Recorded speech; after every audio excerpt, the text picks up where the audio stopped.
रूस ने मानवता की हर सीमा पार कर दी है और यूक्रेन अब और सहन नहीं कर सकता।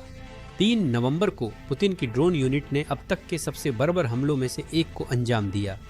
रूस ने एक बुजुर्ग दंपति और उनके कुत्ते को सुरक्षित स्थान जाते समय मार डाला। यह उस तथ्य के बावजूद था कि दंपति सफेद झंडा लहरा रहे थे, जिससे यह संकेत मिल रहा था कि वे लड़ाकू नहीं हैं। इस शुद्ध बुराई के कृत्य का जवाब तुरंत क्रूर और ऐतिहासिक तरीके से दिया गया। यूक्रेन ने जवाब में मिसाइलों और ड्रोन का जबरदस्त हमला किया। रूस के सबसे बड़े ड्रोन कारखानों में से एक को नष्ट कर दिया और साथ ही रूसी रिफाइनरियों और प्रमुख पावर प्लांट्स पर भी हमला किया। यूक्रेनी हमले अब इतने घातक हो गए हैं कि रूसियों ने सिर्फ में ही 250 बार बिजली गुल होने की रिपोर्ट कर दी है। पिछले 7 दिनों में सर्दी करीब आने के साथ ही लाखों रूसी बिना बिजली या हीटिंग के रह गए हैं। यह पहली सर्दी है जब सिर्फ यूक्रेनी ड्रोन ही नहीं बल्कि यूक्रेनी मिसाइलें भी पुतिन द्वारा किए गए हर युद्ध अपराध का जवाब दे रही हैं। इसी वजह से क्रेमलिन अब सच में परेशान हो रहा है कि उनका 3 साल का आतंक का शासन आधिकारिक रूप से खत्म होने जा रहा है। तो चलिए शुरुआत से शुरू करते हैं। 3 नवंबर को यूक्रेन ने एक वीडियो जारी किया जिसने पूरी दुनिया को चौंका दिया। भयावह घटनाओं से भरे इस युद्ध में भी यह कुछ अलग था। खार्किव के एक छोटे गांव में एक बुजुर्ग दंपत्ति ने अपना घर छोड़ने का फैसला किया, जहां उन्होंने पूरी जिंदगी बिताई थी। इसका कारण क्या था? रूसी सेना पास आ रही थी। आदमी अपनी छोटी सी कुत्तियां को आगे बैठाकर साइकिल चला रहा था और उसकी पत्नी उसके साथ साथ चल रही थी। आदमी के हाथ में सफेद झंडा था जो दर्शाता है कि वे आम नागरिक हैं, लड़ाके नहीं। यह उनकी सुरक्षा के लिए था, पर ऐसा नहीं हुआ। सड़क के किनारे लंबे घास में एक रूसी विस्फोटक ड्रोन छुपा हुआ था, जबकि उसका ऑपरेटर लाइव फीड देख रहा था। जोड़ा पास आते ही ड्रोन चुपचाप ऊपर उठा और उनकी ओर बढ़ा। फिर एक विस्फोट हुआ। आदमी के हाथ से सफेद झंडा छूट गया और पास के खेत में जा गिरा। धुआं छंटने पर वह आदमी सड़क पर मृत पड़ा था। उसका वफादार कुत्ता अफरा तफरी में उसके पास तड़पता और खून बहाता रहा। कुछ देर बाद उसकी पत्नी उसके पास आई, लेकिन उसके पहुंचने से पहले वीडियो में एक और ड्रोन दिखा। यह समझकर उसने प्रार्थना और क्रॉस का निशान बनाना शुरू किया। फिर दूसरा धमाका हुआ। वीडियो यहीं खत्म हो जाता है। 2 जिंदगियां चली गईं, एक घर खाली हो गया और एक कुत्ता अपने मालिक के पास मरा पड़ा है। यूक्रेनियनों के टोही ड्रोन फुटेज जारी करते ही दुनिया हैरान रह गई। मानवाधिकार संगठनों ने इसे बर्बर बताया और दुनिया भर के राजनेताओं ने इसे शुद्ध बुराई के रूप में निंदा की। और यहाँ तक कि संयुक्त राष्ट्र, जहाँ रूस सुरक्षा परिषद का स्थायी सदस्य है, ने भी इसे मानवता के खिलाफ संभावित अपराध करार दिया। सफेद झंडा सुरक्षा का प्रतीक है, लेकिन पुतिन की ड्रोन इकाइयों के लिए इसका महत्व नहीं था।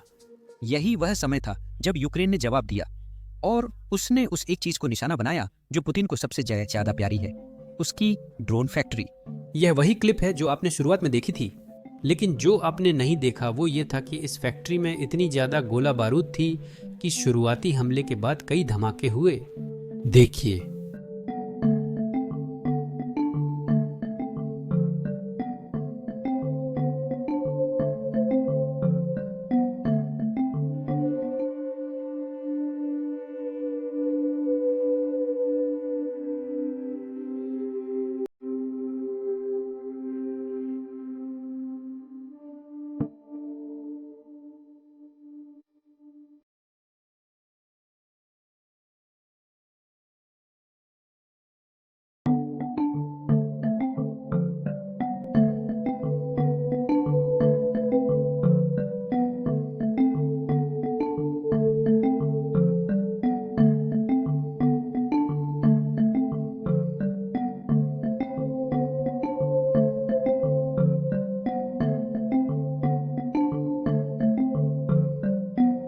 रूसी मीडिया के अनुसार डोनेट्स्क बेस पर हमले में 1000 से ज्यादा गिरोंद कामकाज ड्रोन नष्ट कर दिए गए।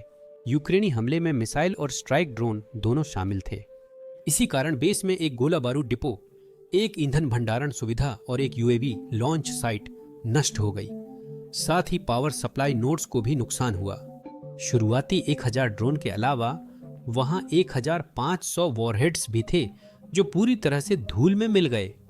आपने क्लिप में धमाका देखा, वह बड़ा बेस था, लेकिन आसपास कुछ नहीं बचा। पुतिन के लिए सबसे डरावना हिस्सा यह नहीं था कि उन्होंने अपनी फैक्ट्री खो दी। सबसे डरावना यह था कि यह केवल एक यूक्रेनी ड्रोन नहीं था। अब यूक्रेनी मिसाइलें भी बिना रुकावट उनके बेस की ओर उड़ रही हैं। यह कुछ ऐसा है जो पिछले साल नहीं हो रहा था और अब यह रोज की बात बनती जा रही है। इसके अलावा यह सिर्फ रूसी कब्जे वाले क्षेत्र के अंदर ही नहीं हो रहा है, बल्कि यह रूस के अंदर गहराई तक भी हो रहा है। यही वजह है कि अब रूसी शहर अंधेरे में डूब रहे हैं और वे कई दिनों तक अंधेरे में ही रह रहे हैं। सिर्फ 2 रात पहले 4 नवंबर को व्लादिमीर 750 केवी सबस्टेशन को यूक्रेन ने तीसरी बार नुकसान पहुंचाया। यह एक महत्वपूर्ण पावर स्टेशन है जो सीधे मॉस्को को बिजली सप्लाई करता है और यही वजह है कि यूक्रेन इस पर हमला कर रहा है। यहाँ इसका नतीजा है।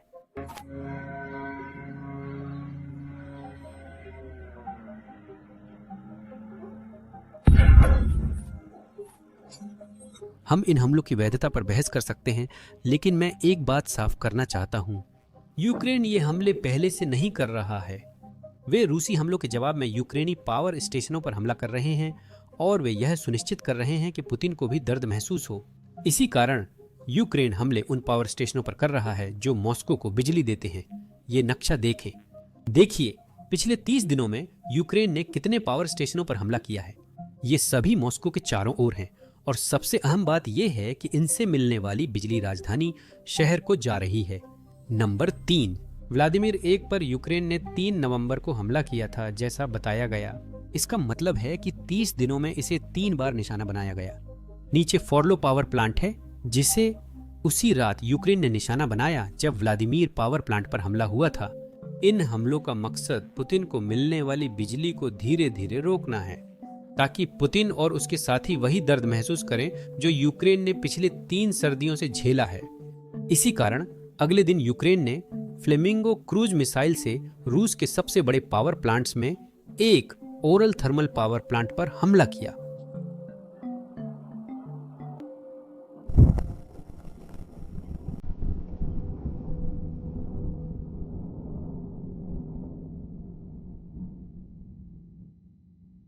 ये वही है जिसने हमला किया।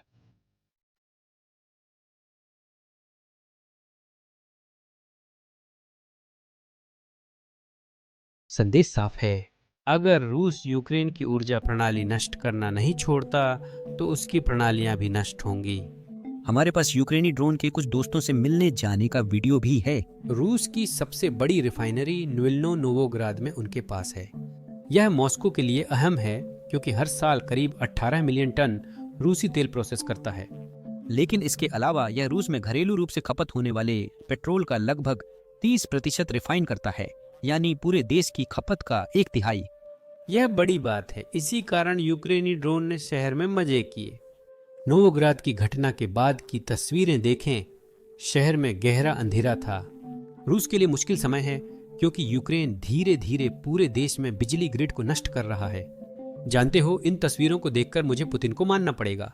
वो सच में हमारे सामने सोवियत संघ को फिर से बना रहे हैं। रूसी शहर लगभग हर महीने की हर रात अंधेरे में डूब रहे हैं, ठीक वैसे ही जैसे सोवियत संघ के समय में होता था। अब वही अंधेरा रूस के एक शहर व्लादिमीर तक फैल गया है। इस ड्रोन फुटेज को देखिए।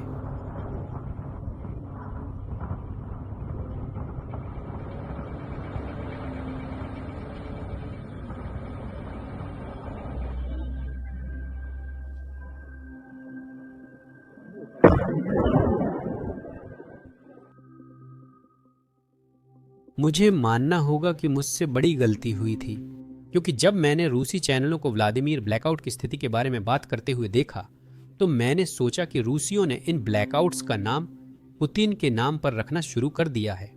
असल में वे व्लादिमीर नामक शहर की बात कर रहे थे, लेकिन इससे मुझे एक बेहतरीन आइडिया आया।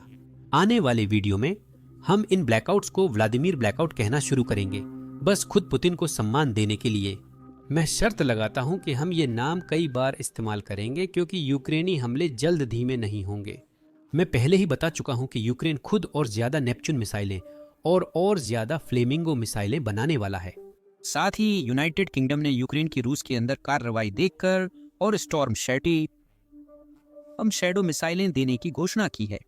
अब पुतिन और रूस की ताकतवर सेना के लिए लगता है कि रूसी एयर डिफेंस ही रूसी बुनियादी ढांचे को यूक्रेनी मिसाइलों से ज्यादा नुकसान पहुंचा रहे हैं। पिछली रात की इस फुटेज को देखिए, जहां एक रूसी एयर डिफेंस मिसाइल ने यूक्रेनी मिसाइलों को मारने के बजाय एक रूसी अपार्टमेंट बिल्डिंग को ही उड़ा दिया। मैं आपको ये दिखाती हूँ।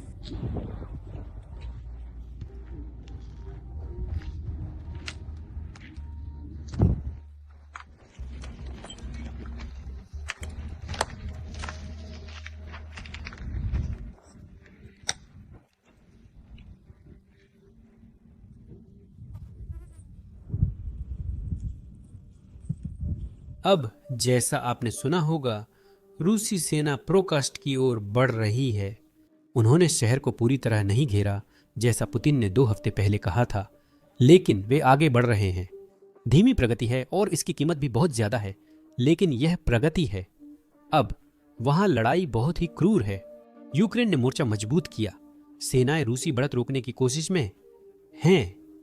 इमारतों में लड़ाई जारी है से इमारत तक।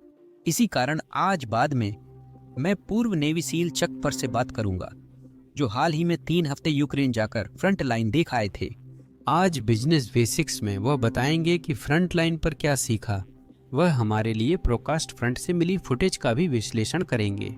जैसा कि आप जानते हैं, युद्ध की फुटेज बहुत ग्राफिक होती है, जिसे हम YouTube पर पोस्ट नहीं कर सकते, वरना YouTube चैनल डिलीट कर देगा।